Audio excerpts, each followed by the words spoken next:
Hello, I'm Raina Baccarin, and this is The First Time.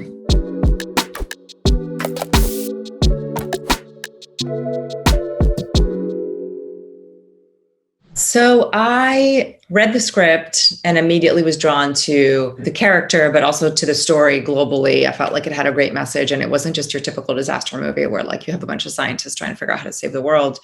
You had a family at the core of it that had issues, that were normal, regular people that were trying to survive. Fragments are now expected to enter our atmosphere. That's right. And now they're just What are they saying? More of the same. You had a mom who was equal parts to the male hero of the film, you know, who was again a regular person, but a tough person and somebody who fought for her beliefs and for her family. And she was just really strong and powerful and really like active. And I just felt finally, an action movie where I get to like partake. Where's Dad? We'll find him. It's okay. Quark's largest fragment will hit in less than 24 hours. I don't remember the exact steps, but I know that I ended up doing a chemistry test with Jerry and Rick, the director, watching, and he gave us direction and we did the scenes a bunch of times. And it just felt so right when we were in the room together. I felt like this was a really good mix and a good match. And I was excited to meet them personally because you also don't know going into a film, like it's two guys, is it going to be like a bro atmosphere? And like, what are they going to be like? Are they going to be respectful? Are they going to care what I have to say or what I think, And I'm a pretty assertive person. I'm not like one of like a wallflower personality. So I was really happy to see that it was in a welcoming environment where, it was a collaboration and I was a valuable part of that. And so I was really excited to get that part.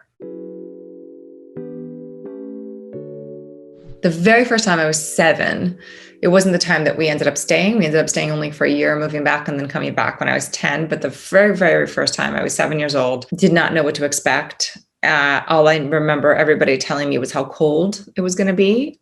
And my mom laid out 2 outfits for me to choose to get on for the plane ride. And I remember it was nighttime because the plane left really late at night and she was getting herself ready.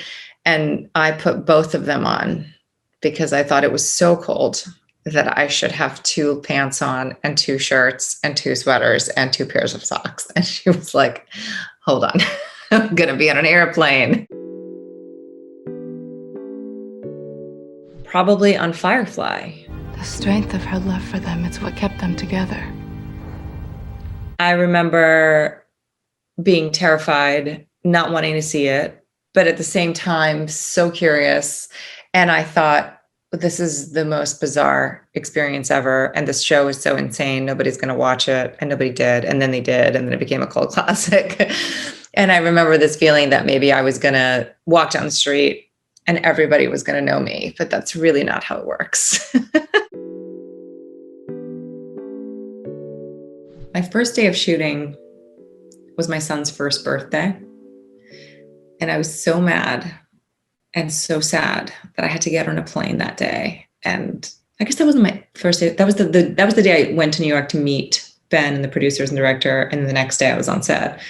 And I was just so upset that I had to leave him on his first birthday. And I was just holding on to that so much. And I remember Ben being like, what's going on? I was like, today's my son's first birthday. And he was like, oh God, what have we done? But then as the day wore on, I realized like, this is a really fun job. It's the language was fun. It had this kind of like film noir tone to it. Can't change the past, so I guess we just have to live with it.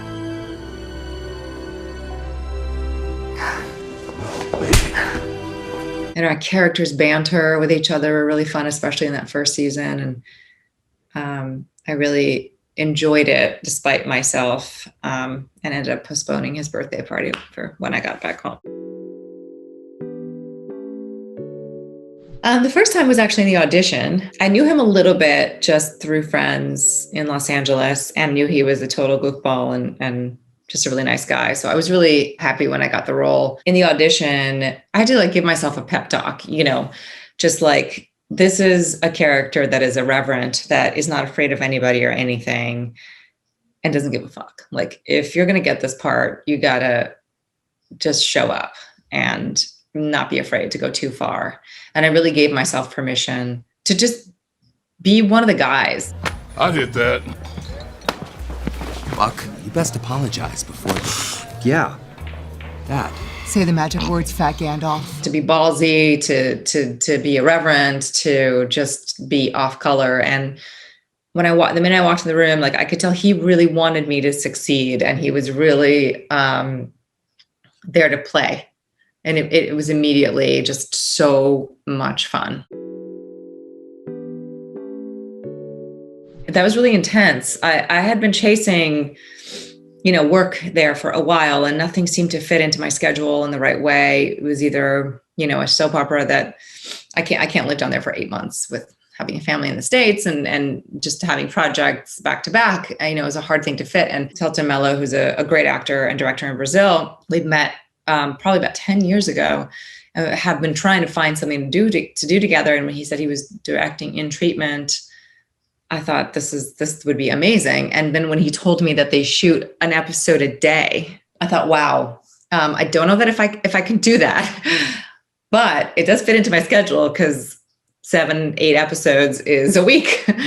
So we embarked on this journey of like trying to do this together. And I got a Brazilian actor to help me with the lines and just run them over and over again. I speak Portuguese fluently, but I left there when I was 7, between 7 and 10.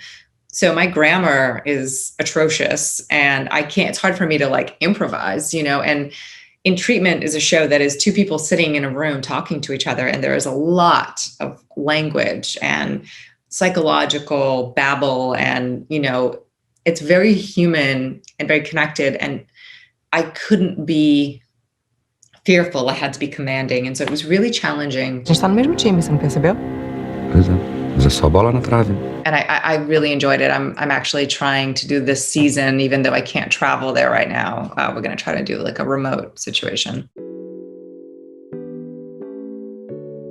I randomly got invited to an evening where they were celebrating Tom Brokaw and his family for their anthropological work. And I hadn't heard of the IRC. And when I looked up what the evening was, it sounded really intriguing. And I had been looking for an organization to support that was close to my heart. They help refugees resettle into the United States. So being an immigrant myself, obviously that was something that was meaningful to me. And I went to the evening, and it was wonderful to see Tom Brokaw and to see him be honored and have him speak. And I think Letterman was there that year, and lots of people.